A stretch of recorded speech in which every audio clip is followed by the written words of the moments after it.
Hello friends, good morning అందరికీ. ఈరోజు వచ్చేసి ఏం లేదు, మా వాడు రోజు లేవగానే ఇట్లా వాళ్ళ అక్క వీడు డ్రాయింగ్ చేసుకుంటారు. యాక్చువల్గా మా వాడిని స్విమ్మింగ్ క్లాస్ పంపిద్దాం అనుకుని 2 days పంపించినాం. కానీ వాడికి ఇంట్రెస్ట్ లేదు కాబట్టి వాడు ఒక్కటే ఏడుపు, నేను పోను అని చెప్పి ఇంకా వాడి రీప్లేస్లో ఇంకా మా పాపని రీప్లేస్ చేసి తనని స్విమ్మింగ్ పూల్ పంపించాను. సో వీడికి డ్రాయింగ్ అంటేనే ఇష్టం. నేను ఓన్లీ పోతే డ్రాయింగ్ క్లాస్ పోతా అన్నాడు. ఇంకా స్విమ్మింగ్ పోన్ అనేసి ఇంకా వాళ్ళ అక్క వెళ్ళింది. వాళ్ళ అక్క వెళ్ళాక కూడా వాడికి ఇష్టమైంది కాబట్టి డ్రాయింగ్ చేసుకోమంటుంటే కూర్చొని చక్కగా కలరింగ్ చేసుకుంటున్నాడు. సో నాకు అర్థమైంది ఏంటంటే ఈరోజు ఎవరికి ఇంట్రెస్ట్ ఏది ఉంటుందో దాన్ని పంపిస్తే మాత్రమే వాళ్ళు హ్యాపీగా చేసుకోగలుగుతారు. ఇప్పుడు నాకు అంటే వాడిని స్విమ్మింగ్ క్లాస్ పంపించాడు, ఒక్కటే ఏడుపు రోజు మార్నింగ్. ఇంకా నేను మోను అని చెప్పి ఓకే ఈరోజు చూడండి డ్రాయింగ్ చేసుకోమంటే ఎంత చక్కగా కూర్చొని చేసుకుంటున్నాడు. మీరు కూడా మీ పిల్లలకి సో ఇష్టమైనవి మాత్రమే చేయించండి.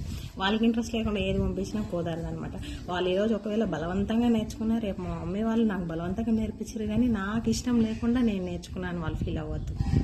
వాళ్ళకి ఇష్టమైనది పంపిద్దాం, వాళ్ళకి ఇష్టమైన నేర్పిద్దాం. సో నేను డ్యాన్స్ క్లాస్ పంపిద్దాం అనుకున్నా, అది కూడా వద్దు, నేను డ్రాయింగ్ క్లాసే పోతా అంటుండు. చూద్దాం దేనికి పంపిద్దాము అనేసి ఇంకా ఓకే ఏది కాకుండా ఇంట్లో కూర్చొని కలరింగ్ చేసుకుంటున్నాడు.